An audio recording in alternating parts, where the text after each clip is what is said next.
Morning gentlemen, Active Aussie here, Sunday morning, beautiful Sunday morning. It's about 27 degrees Celsius. I'm just here in a more quiet part of the forest because there are many people out and about this morning, so it's a bit difficult to make an outdoor video, but I've found this quiet spot.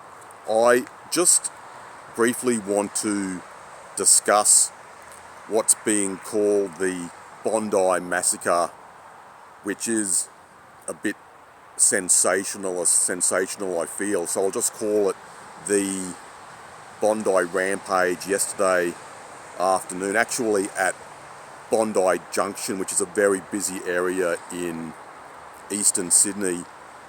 If any of you Sydney guys are listening, you'd be quite well aware of the Westfield there if you live around that area. And yesterday about 5:30 p.m. I was just at Annerley, my local area, getting a pizza, and at the pizza shop they had the TV on. That's when I first came across this story. Then later I watched the SBS News at 6:30 p.m. and just got a few more details. What happened at Bondi yesterday is quite horrific and obviously very disturbing.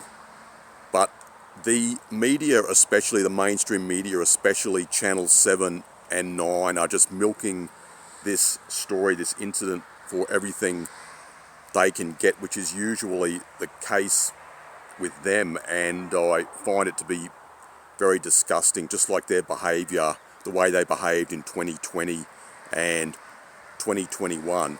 And there's just a lot of unnecessary speculation, sensationalizing the story, and certain people, certain individuals being hailed as being heroes.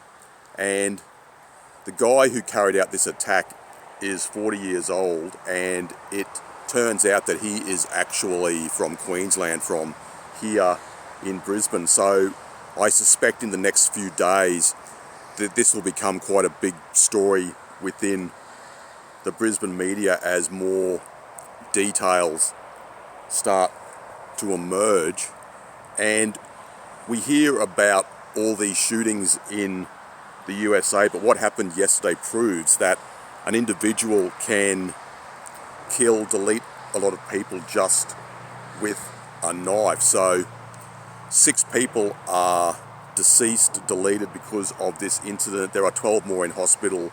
Some of them are critically injured, and the perpetrator was shot dead by the police. More details will come out obviously within the next few days. Apparently the police have searched a storage facility that this guy had down in Sydney, and the Brisbane police are investigating his background as well. But this morning I was over at my mother's place, and she had Channel 7 on, that sunrise program, which I don't usually watch. If I'm over at mum's place, she might have Channel 7 or 9 on sometimes. And I was talking to my brother-in-law this morning as well, and he's a normie, but he said the mainstream media is just going to milk this story for all they can get. It's just disgusting. And he said to me, I never watch Channel 7 or Channel 9 for this reason. They are just pathetic. And I totally agree with that. And there have already been statements made and speculation as to the motive of this guy and whether or not he was particularly targeting women, which I expected this sort of narrative would develop. And maybe within the next few days, within the woke Australian media, you will hear talk about, oh, was it an incel or a MGTOW? I'm just expecting and waiting for that to occur. So I just wanted to make this brief video.